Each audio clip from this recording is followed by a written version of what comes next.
In the living room, soft evening light streamed through the windows. Emma sat on the floor, hugging her favorite doll and playing. Her face was filled with the innocent smile characteristic of a 5-year-old child. The doll was a precious treasure she had received from her grandmother Margaret on her 3rd birthday. The slightly faded fabric showed signs of being cherished over the years. "Hey, Dolly, guess what? Today I drew pictures with Daddy. He said they're really good." When he saw them, Emma spoke to her doll, her eyes sparkling with joy. The living room walls were decorated with Emma's colorful drawings, pictures of her family, animals, and rainbows. Each one overflowed with childlike imagination. The most prominent was the family portrait she had drawn today with Tom, Kate, Tom, and Emma. Even after the divorce, being able to draw smiling pictures together as a family was an irreplaceable happiness for Emma. On the living room table sat a special juice that Margaret had prepared. It came in a cute bottle designed specifically for Emma, with her favorite unicorn character on the cap. "That was yummy, wasn't it? Grandma made it specially for me," Emma chatted with her doll as she took another sip of juice. In the midst of this peaceful moment, the sound of the front door opening echoed through the house. "I'm home," came a tired voice as Kate returned.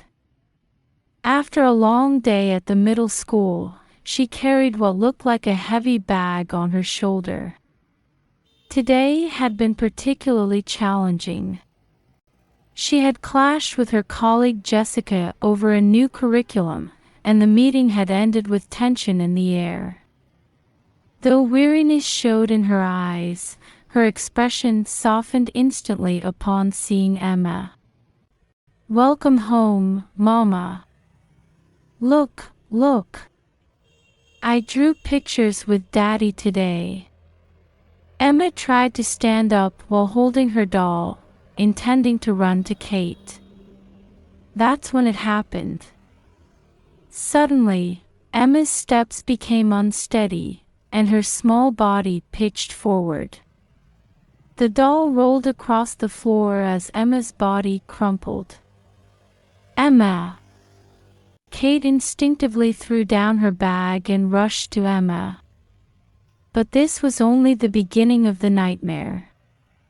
Foam started coming from Emma's mouth, and her tiny body began to convulse. "Emma! Stay with me. Open your eyes." Though panicking, Kate managed to pull out her phone with trembling hands and call an ambulance. Even as her mind went blank, she desperately explained the address and situation. "My daughter, my 5-year-old daughter suddenly collapsed, foam from her mouth. Please hurry. The address is..." While holding Emma, Kate kept talking to her desperately. In her arms, Emma's body was beginning to develop an abnormal fever. "It's okay, Emma. Mama's here. Help is coming soon. Please, Emma." Emma's breathing was rough, and her complexion was worsening. The ticking of the clock seemed unnaturally loud. Kate could hear her own heart pounding in her ears. "Please, Emma, stay with me." As the sound of approaching sirens began to reach them, various questions swirled in Kate's mind. Why did this happen so suddenly? She was fine this morning. What could have? The paramedics quickly transferred Emma to a stretcher and rushed her to the emergency room. Her small body looked unnaturally tiny on the white sheets. Kate desperately followed behind. Fragments of the paramedics' voices reached Kate's ears as she ran while holding Emma's hand. Kate collapsed into a chair in the waiting room. The clock hands seemed to move unnaturally slowly. The voices of other patients echoed distantly in the white hallway that smelled of disinfectant. Kate took out her phone and contacted Tom. Her fingers trembled as she touched the screen. "Emma, she's been rushed to the hospital." Tom's voice came hurriedly through the phone. "He said he would come right away." A casual variety show played on the waiting room TV. The laughter seemed jarringly bright in this situation. Kate unconsciously clenched her fists, not even feeling her nails digging into her palms. About 30 minutes after Emma was brought in, 2 police officers appeared in the waiting room. At that moment, Kate's heart leaped. "Police, why?" "Mrs. Murphy." An older detective quietly approached Kate. He was a man in his late 50s wearing a gray suit. His expression was stern, with a sharp gaze that seemed to be trying to see through something. "Yes." Kate's voice trembled. Another younger detective stood nearby, flipping through some documents. He was a man in his early 30s wearing a blue tie, and he seemed to be constantly watching his superior's reactions. "We'd like to ask you a few questions about your daughter." At that moment, a doctor emerged from the emergency room. The hem of her white coat swayed with her quick steps. She was a female doctor in her mid-40s, and her eyes behind her glasses showed signs of fatigue. "Mrs. Murphy." The doctor's voice was unusually heavy. Her tone carried a premonition that something wasn't right. "We have your daughter's blood test results. We detected synthetic drugs in her system at levels that shouldn't be possible under normal circumstances." At those words, Kate's world stopped. The surrounding sounds grew distant, and her field of vision narrowed. "Drugs? What do you mean?" "Yes. And in significant quantities. Finding such drugs in a 5-year-old system is extremely abnormal." The doctor pulled out a test result and showed it to Kate. It contained complex chemical formulas and numbers circled in red. Clear concern was evident in the doctor's expression. "Do you know anything about this?" The detective's voice rang cold. His eyes seemed to be carefully observing Kate's reactions. Kate desperately tried to think. In the morning, Emma had been fine. She had waved goodbye with her usual smile, saying, "See you later." The daycare had reported nothing unusual. In the afternoon, she had been with Tom. "No. I don't understand." Emma was perfectly fine this morning. The words caught in her throat. Her mind was in chaos, unable to organize her thoughts. Memories floated up and disappeared in fragments. "What was the last thing your daughter consumed? Could you tell us the timeline?" The young detective opened a new page in his notepad. His hand holding the pen showed slight tension. "Well, normal breakfast with toast and scrambled eggs, lunch at daycare, in the afternoon." Kate's words trailed off. The special juice bottle in the living room suddenly came to mind. The cute unicorn cap. Margaret's slightly strained smile when she brought it, saying it was special juice just for Emma. The juice from Margaret, my mother-in-law. At that moment, Kate's whole body began to shake. The feeling in her limbs grew distant. No, surely not. But Margaret's recent behavior. Juice. Could you tell us more about that? When, where, and from whom? The young detective began taking notes. The sound of his pen scratching against paper seemed unusually loud. The detective's eyes grew even sharper. She said it was special, in Emma's personal bottle, this afternoon. With each word she spoke, terrifying possibilities became clearer. Recent conversations with Margaret, her excessive attachment to Emma, her occasional unstable behavior, all the dots were beginning to connect in a frightening way. Hurried footsteps echoed from down the hall, and Tom appeared. Kate! How's Emma? When she turned at his voice, tears spilled from Kate's eyes. We'd like to search Emma's home, if we may. Kate silently nodded at the detective's words. Just then, the emergency room door opened again, and a nurse emerged. Her hair was slightly disheveled with sweat. Mrs. Murphy, your daughter has regained consciousness. At those words, Kate tried to stand up. But her legs trembled and wouldn't move. Tom hurriedly supported her. Tears ran down her cheeks. Mixed emotions of relief and fear constricted Kate's heart. In Tom's arms, her body trembled finely. And she realized this wasn't the end, but rather the beginning of everything.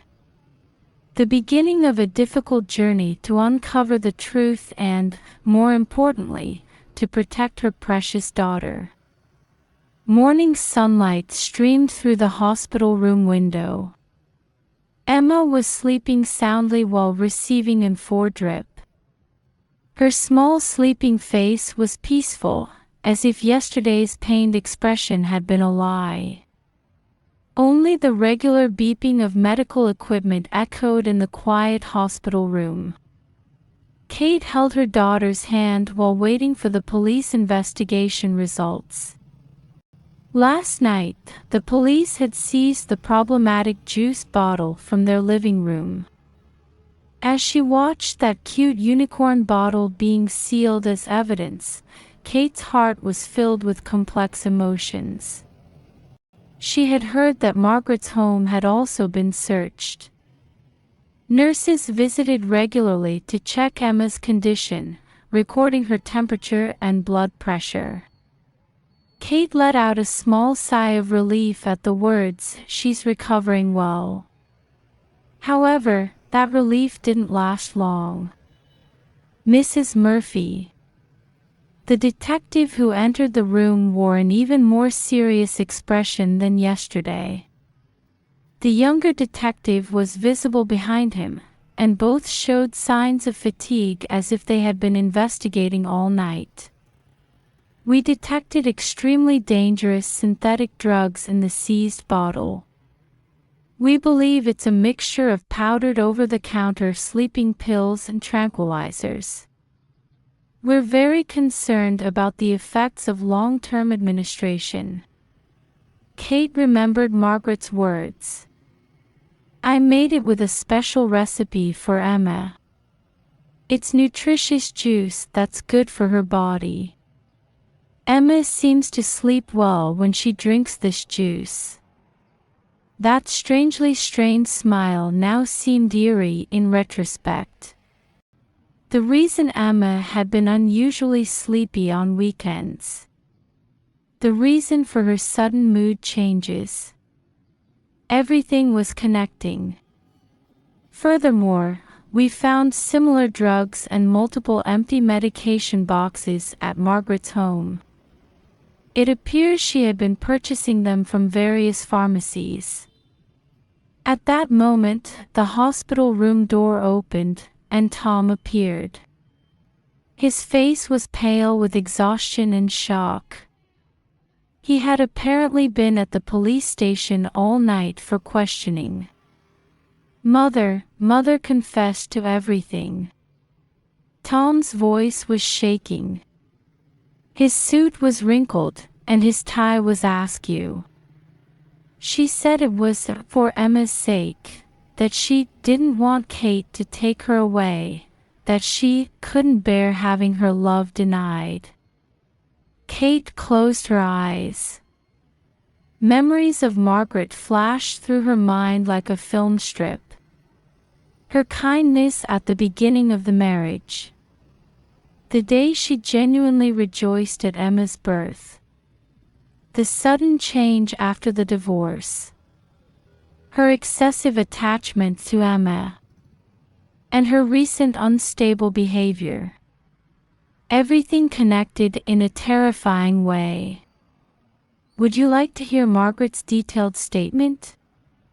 The report the detective produced contained shocking facts. Margaret had been regularly administering drugs to Emma for the past 6 months. The frequency had gradually increased to 2 or 3 times per week. Emma should be raised under my care. Kate is always working and can't take proper care of Emma. Each line cut deeply into Kate's heart. Her hands began to shake. At first, I really thought it was for the best. I was so happy when Emma became attached to me. But Kate was in the way. I wanted Emma's smile all to myself. Margaret's confession was a record of distorted love and obsession. Between the lines, loneliness, impatience, and a whirlpool of uncontrollable emotions were visible. Mother, we'll be seeing a psychiatrist. Tom's voice echoed heavily. His eyes were filled with frustration and sadness. He moved to the window and continued speaking while looking at the scenery outside.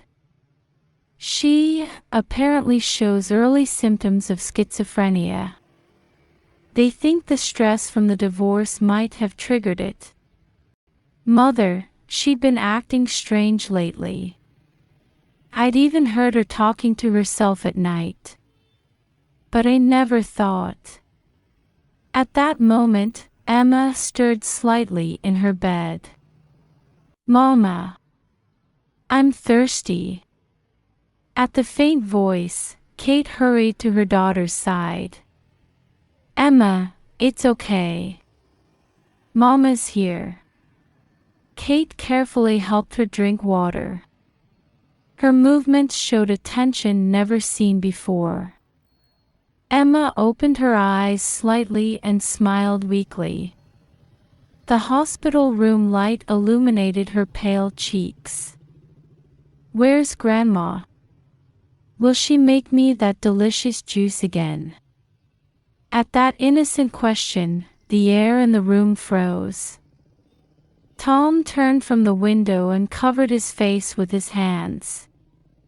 Kate stroked her daughter's hair while carefully choosing her words. Fighting back tears, trying to maintain as cheerful a voice as possible. Grandma is not feeling well. She'll be staying at the doctor's place to rest for a while. Will I see her again when she gets better? Emma's pure question constricted Kate's chest. Her own reflection in those innocent eyes seemed distorted. Yes. I'm sure we will. Kate wasn't sure if those words were to convince herself or to comfort Emma. Emma nodded contentedly. Then she ran back to the swing energetically. Looking at her back, Kate found new hope. Kate, mother's counselor, has suggested family therapy. Kate turned at Tom's voice. Sessions with the whole family, including Emma. Not now, of course. After mother's condition stabilizes. Kate looked up at the sky. The autumn wind gently stirred her hair. I'll think about it. While checking Emma's feelings, but surely someday. Soft evening light streamed into the park. Emma's laughter echoed pleasantly. The bonds of their wounded family were slowly but surely beginning to heal.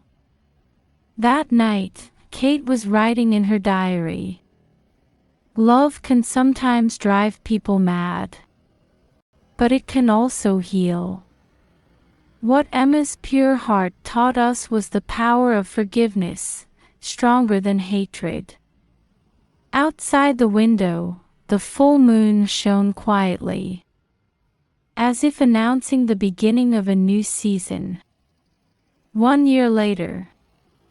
Congratulations, Emma. You no longer need regular checkups. Emma beamed at the doctor's words. Now 6 years old, she said she remembered the events of that day like a distant dream. The traces of drugs had completely disappeared from her body, and her development was diagnosed as normal. That's wonderful, Emma. Deep relief permeated Kate's voice. Over this past year, she had continued her work as a teacher while supporting Emma's treatment. At work, with the understanding and support of colleagues like Jessica, she gradually regained her normal life. Doctor, today is a special day. Emma spoke to the doctor. Her eyes shone with expectation. Today I get to see Grandma. Yes. Today was the day Emma would meet Margaret face to face for the first time as part of family therapy. It was a carefully planned reunion under the supervision of a psychiatrist and psychological counselor. In the hospital meeting room, Margaret sat nervously. Thanks to the treatment, her eyes no longer showed the confused look from before. Instead, deep regret and hope intersected in them. Emma. The moment she saw her granddaughter, tears spilled from Margaret's eyes. However, Emma walked straight toward her grandmother without hesitation. Hi, Grandma, it's been a while. Everyone in the room caught their breath at that pure smile. Tom's eyes reddened with emotion, and Kate quietly wiped away tears. Emma. I'm so sorry. Really? I know. Grandma, are you feeling better now? Margaret nodded while timidly taking Emma's hand. Yes. I take my medicine properly every day, talk with the doctor, and I've been waiting for the day I could see you. I'm glad. I wanted to see you too, Grandma. At those words, Margaret's body trembled. However, it wasn't the unstable trembling from before, but rather from deep emotion. The attending psychiatrist nodded quietly. He showed relief at the reunion going better than expected. A year ago, the tragedy that tore this family apart was now trying to bind them together in a new way. That night, Kate opened her diary again. Everyone carries darkness within them. But by acknowledging and facing that darkness, we can find new light. What Emma's unconditional love taught us was that even wounded hearts can surely heal. Mama, tomorrow's my birthday party at school. Emma came running in excitedly. In her hands was a new set of crayons. She no longer suffered from the unnaturally strong drowsiness of before. That's right. Let's enjoy it. Every ending is a new beginning. 1 year after that tragedy, the family had surely begun to move forward. Though they might stumble at times, they supported each other toward a new future.